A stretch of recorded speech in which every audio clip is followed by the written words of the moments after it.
আসসালামু আলাইকুম, আশা করি সবাই ভালো আছেন। তো আজকে ভিডিওটা হয়েছে জেনে আমি খামারের মধ্যে যে ছোট্ট পুষ্কুনিটা এটার মধ্যে যে হাঁস রাখতাম, তো এখন পুষ্কুনিটা তো হিসাব আলাইছি, হাঁস পাশের পুষ্কুনির মধ্যে দিয়ে রাখছি। তো আসলে এই জায়গায় এই যে যে এইটা ছিল জমি, এই যে এটা জমি আছিল। তো এই জমিটা মানে এই জমিটার মধ্যে যে গর্তটা করা হয়েছিল, তো এখন দেখতে পারতেছেন মানে গর্তটা জমির সমান হয়ে গেছে পারগুলা ভাঙা। তো যার কারণে পানি ছিল এইটুকু। এই যে এই যে হেওলাটা দেখা যায়, এই হেওলাটা পরিমাণ পানি ছিল। তো টোটাল 1 ফুটের মতো পুরাটার মধ্যে পানি ছিল। এই আঁশগুলা পানির মধ্যে নামার সাথে সাথে পানিগুলো একদম মানে নোংরা হয়ে গেছে। তারপরে নোংরা তো হয়েছে, এরপর আঁশগুলো নামার সাথে সাথে পানিটা আরও একদম মাটির সাথে মিশা একদম পুরা বালি হয়ে যায় পানিটা। তো হাঁসগুলো এভাবে রাখা অসম্ভব, তাই এইটা হিসাব আলাইছি। আবার প্লাস্টিক দিয়ে একটা বেড়া দিছি, প্লাস্টিক দিয়ে বেড়া দিয়ে এই জায়গাটার মধ্যে কমসে কম এই যে মানে শিকড়গুলো আছে, এই শিকড় পর্যন্ত এই জায়গাটা একটু উঁচু করুন। উঁচু উঁচা করে দিলে পরে দেখা গেছে হাঁসটা পানির থেকে উইটা এই জায়গাটার মধ্যে একটু বসতে পারবো। এই জায়গাটায় মোটামুটি একটা জায়গা বাড়িব, যেগুলো হাঁসটা বসার একটা ব্যবস্থা হইব। আর এদিক দিয়া ঘর থেকে হাঁসটা নাইমা এদিক দিয়ে নামতো।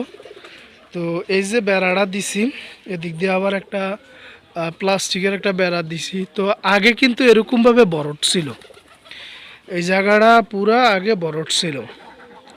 তো এইটাও ভাঙে গেছে, ভাঙা পুরা মাটিটা পুষ্কুনির মধ্যে আছে। আর এই জায়গার মধ্যে যে পাড়টা ছিল, পাড়ের মধ্যে এদিক দিয়া এই বরাবর একটা এই বরাবর এই পাড়টা আছিল, যে পাড়টা ভেঙে গেছে। তারপরে আর যে পুকুর কাটছিলাম, পুকুরে আর পার মানে জমিটা পুরো একই হয়ে গেছে বড়টাইয়া। তারপরে আছে এই যে দেখেন পুরাটা পাড়ের মাটি নাইমা, এটা আর পুকুর নাই। আমি আপনাদেরকে ওদিক দিয়ে গেলে আর একটু ক্লিয়ার দেখাইতে পারবো। যেমন